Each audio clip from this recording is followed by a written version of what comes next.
Hi friends, வணக்கம். Welcome back to Tamil Mithran. நடிகை சமந்தாவுடைய அப்பா ஜோசப் பிரபு வெள்ளிக்கிழமை, அதாவது இன்னைக்கு காலமாயிட்டாரு. அவருடைய திடீர் மரணம் பற்றி காரணம் எதுவும் தற்போது வரைக்கும் வெளியாகலை. இது தொடர்பாக நடிகை சமந்தா தன்னோட இன்ஸ்டாகிராம் ஸ்டோரியில் அன்டில் வி மீட் அகைன், அதாவது அப்பா நம்ம மறுபடியும் சந்திக்கும் முறை அப்படின்னு சொல்லி ஹார்ட் பிரேக் எமோஜியோட போஸ்ட் போட்டிருக்காங்க. சென்னையில் பிறந்து வளர்ந்த சமந்தாவுடைய அப்பா ஜோசப் பிரபு ஒரு தெலுங்கு ஆங்கிலோ இந்தியன். அம்மா நினட் பிரபு கேரளாவை சேர்ந்தவங்க. சமீபத்தில் தன்னுடைய அப்பா பற்றி சமந்தா பேசும்போது, என்னுடைய முழு வாழ்க்கையிலையும் நான் எவல்யூஷனோட தான் போராடி இருக்கேன். இந்தியன் பேரண்ட்ஸ் உங்களை பாதுகாக்கிறதா நினைக்கிறாங்க, நீங்கள் புத்திசாலிகள் இல்லை அப்படின்னு அவங்க நினைக்கிறாங்க. அதுபோல் உண்மையில் நீயும் அவ்வளோ புத்திசாலிலாம் கிடையாது.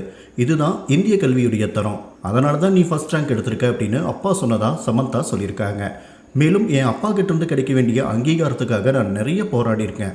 எனக்கு தெரிஞ்சு இந்திய பெற்றோர்களில் பெரும்பாலானவங்களுடைய மனநிலை அப்படி தான் இருக்கும்னு நினைக்கிறேன். மேலும் என்ன அடிக்கடி நீ ஸ்மார்ட்டான பொண்ணு இல்லை அப்படின்னு அப்பா சொல்லிகிட்டே இருப்பார்.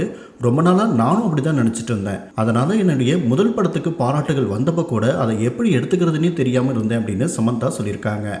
சமந்தா நாகச்சைத்தன்யா வாகரத்தான ஒரு வருஷம் கழித்து அவங்களோட வெட்டிங் பிக்சர்ஸை ஷேர் பண்ணியிருந்த சமந்தாவுடைய அப்பா கடந்த காலத்தை பற்றி பேசியிருந்தார். இந்த பிரிவை ஏற்றுக்கிறதுக்கு ரொம்ப நாள் ஆனதாகவும் புதிய தொடக்கத்துக்கான நம்பிக்கை தற்போது வந்திருக்கு அப்படின்னும் அவர் சொல்லியிருந்தார்.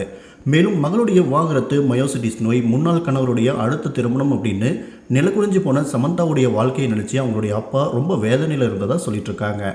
அப்பாவுடைய மரணத்தால் வேதனையில் இருக்கிற சமந்தாவுக்கு திரையுலக பிரபலங்கள், நண்பர்கள், ரசிகர்கள் அப்படின்னு பலரும் ஆறுதல் சொல்லிட்டு வராங்க.